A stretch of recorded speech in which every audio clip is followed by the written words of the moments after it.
So we have a very serious, very, very serious crisis on our hands when it comes to the mental health of our nation.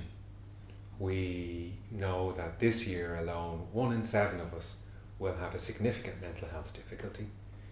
And we know that for the last 10 years, in each of those years, 500 people, more than 500 people, have ended their lives by suicide in each of those years. So each year, for the last 10 years, we're losing more than 500 people through suicide.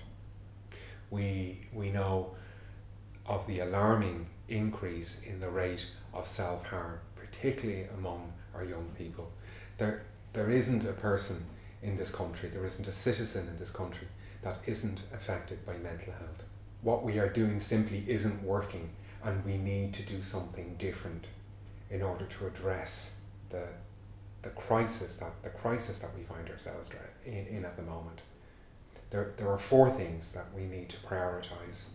We need to, number 1, begin with early intervention.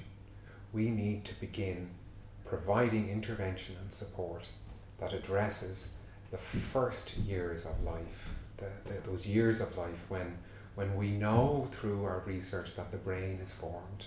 The brain is formed for later life. So we need to provide targeted interventions at that point to begin with. Number 2, we need a whole schools program that is targeted at building resilience in our young people. So we don't wait until there's a problem. We're starting at that point to build their resilience as human beings.